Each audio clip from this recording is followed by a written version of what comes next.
జై శ్రీమన్నారాయణ. ఈరోజు ఈ వీడియోలో మనం భాగవత పురాణంలోని దశమ స్కందంలో గోకులంన శ్రీకృష్ణ భగవాన్ని యొక్క జన్మోత్సవ ఘట్టం గురించి తెలుసుకుందాం. ఇంతకు ముందు వీడియో అయిన భాగవత పురాణం దశమ స్కందం పార్ట్ 1 గురించి సంక్షిప్తంగా తెలుసుకుని ఈ వీడియోలోకి వెళ్దాం. దేవకి వసుదేవులకు శ్రీ మహావిష్ణువు అష్టమ సంతానంగా చెరసాలలో జన్మించాడు.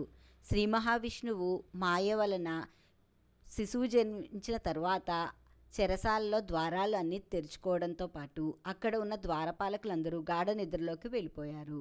శ్రీ మహావిష్ణువు ఆదేశానుసారం వసుదేవుడు అప్పుడే జన్మించిన శిశువును తీసుకుని యమునా నదికి అవతల వైపు ఉన్న రేపల్లెలో నందుని గృహంనకు చేరి నందుని భార్య అయిన యశోద పక్కన పడుకొండబెట్టి యశోద ప్రసవించిన యోగమాయ అనే ఆడ శిశువును తీసుకొని దేవకీదేవి పక్కన పడుకోబెట్టెను. శిశువు ఏడుపు విన్న కంసుడు చెరసాలకు వచ్చి దేవకికి జన్మించిన ఆడ శిశువును సంహరించిపోగా ఆడ శిశువు ఆకాశంలోకి ఎగిరి బిగ్గరగా నవ్వుతూ నిన్ను సంహరించే బాలుడు రేపలలో పెరుగుచున్నాడని చెప్పి మాయమయ్యను. కంసుడు ఆ మాటలు విని మిక్కిలి భయం చెంది తన రాజ్యంలో ఉన్న సేనాధిపతులందరినీ పిలిచి చుట్టుప్రక్కల ప్రాంతాల్లో జన్మించిన మగ శిశువును సంహరించమని ఆదేశం పంపాడు. రేపల్లెలో యశోదానందులు తమకు మగ శిశువు జన్మించినందుకు పరమ ఆనందపడి సంతోషంతో నందుడు 1,00,000 గోవులను బంగారంను బ్రాహ్మణులకు దానమిచ్చెను. నందుడు ఆ శిశువుకు జాతకర్మాది సంస్కారాలు పూర్తి చేసి గోకులంలో ప్రతి ఇంట్లో ఉన్నవారందరినీ కన్నయ్యని చూడ్డానికి పిలిచెను.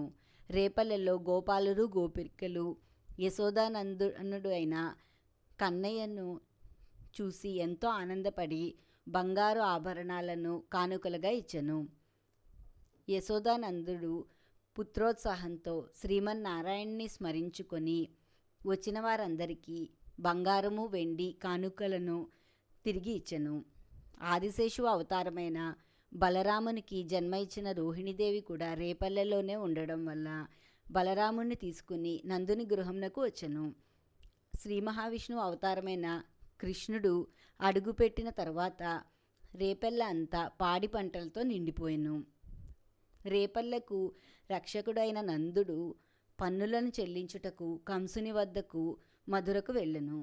నందుడు మధురానగరంకి వచ్చాడని తెలుసుకొని వసుదేవుడు ఆనందంతో నందుని వద్దకు వెళ్ళి కుశల ప్రశ్నలు అడిగెను.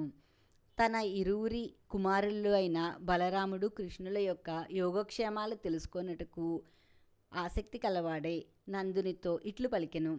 సోదరా, నీకు చాలా కాలం తర్వాత సంతానం కలిగినందుకు నేను మిక్కిలి ఆనందించుతున్నాను.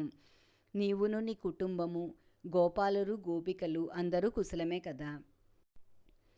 నా భార్య కుమారుడు అయిన రోహిణి బలరాములు కుశలమే కదా అని వసుదేవుడు నందుని అడగగా నందుడు ఈ విధంగా సమాధానం ఇచ్చెను.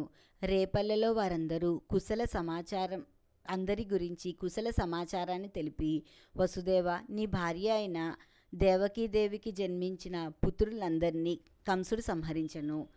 కడకు 8వసారి జన్మించిన కుమార్తెను కూడా సంహరించపోగా ఆ కుమార్తె ఆకాశంలోకి ఎగిరి మాయమైపోయిన విషయం తెలుసుకుని నేను చాలా బాధపడ్డాను అని చెప్పగా వసుదేవుడు నందునితో నీవు కంసునికి పన్నులు చెల్లించిన తరువాత వెంటనే రేపల్లెకు చేరుకోమని, ఇక్కడ ఎక్కువ సమయం ఉండటం శ్రేయస్సు కాదని చెప్పెను. అందులకు నందుడు కంసునికి పన్నులు చెల్లించి వెంటనే తిరిగి గోకులంనకు వెళ్ళిపోయాను. ఈ వీడియో మీకు నచ్చితే నా వీడియోని షేర్ చేయండి, లైక్ చేయండి. ఇలాంటి మరిన్ని ఆధ్యాత్మిక వీడియోలు చూడాలంటే దయచేసి నా ఛానల్ని సబ్స్క్రైబ్ చేయండి.